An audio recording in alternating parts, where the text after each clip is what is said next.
Miss হবে না আপনার পছন্দের টিভি শো। দেখুন জি5 অ্যাপে একদম ফ্রি। তোমরা তো সবাই মুখ বুজে থাকবে, কেউ কিছু করবে না। শেষমেশ বাইরের লোকই কাজে আসলো। আমার তীর্থ একবার ফিরে আসুক,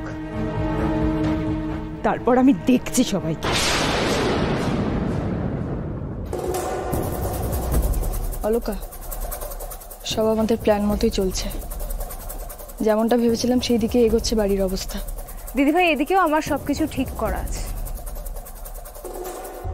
ঠিক আছে, তাহলে যেমন কথা হয়েছে আমি সেরকম অভিনয় করছি, ঠিক আছে? পরে তোমাকে সবটা জানাচ্ছি। ওকে।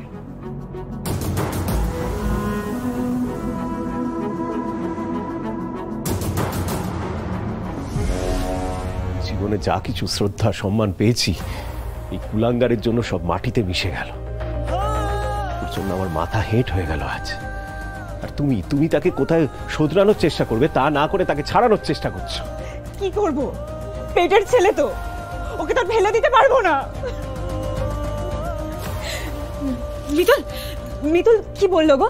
ওকে আজই ছেড়ে দেবে? ওকে কিছু করেনি তো? বলো না মিতুল। মন শক্ত করো, সুতীর্থ এক্ষুনি ছাড়া পাবে না। কি বলছো মিতুল? তোমার যা তো অত উঁচু পোস্টে আছে, ওকে একবার বলো না, আর একবার বুঝিয়ে বলো না, যাতে আর একবার ভালো করে বলে। মূল্যমতি, আমি অলকাকে বলার সাথে সাথে ও খোঁজ নিয়েছে। খোঁজ নিয়ে এটাই জানতে পেরেছে ওর নামে নাকি সাংঘাতিক সাংঘাতিক কেস দেওয়া হয়েছে। ওদের কাছ থেকে খুব ভয়ানক নেশার জিনিস পাওয়া গেছে অনেক। শোনো শোনো শোনো, তোমার ছেলের কীর্তিটা একবার শোনো। ছেলের এ বাড়িতে জন্মানোটাই ভুল হয়েছে, শেষ পর্যন্ত জেলে ঢুকলো তোমার ছেলে। ঠিক ভুল করে ফেলেছে, কিন্তু ওকে ছাড়িয়ে না এনে কিভাবে হাজতে রেখে দেওয়া, এটা তোমার কিরকম বিচার? তুমি কান্নাকাটি করো না। তুমি যখন এত করে বলছো, আমি আরো একবার অলকার সঙ্গে কথা বলবো, নিশ্চয়ই বলবো।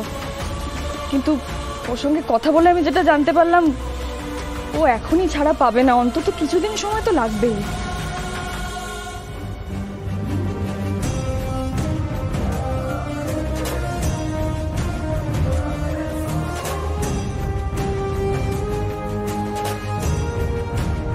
আজ থেকে এই বাড়িতে সুতীর্থও নেই।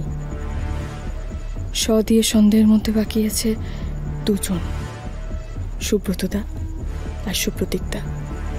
এরা দুই ভাই। এই দুজনের মধ্যেই একজনকেও পুরো কারসাজিটা করছে, এটুকু তো আমি নিশ্চিত। আমাকে খেয়াল রাখতে হবে এরা দুজন যেন গুগলির ধারে পাশেও ঘেঁচতে না পারে। আর তারপর যদি গুগলি সুস্থই থাকে, তাহলে সব অঙ্ক পরিষ্কার হয়ে যাবে।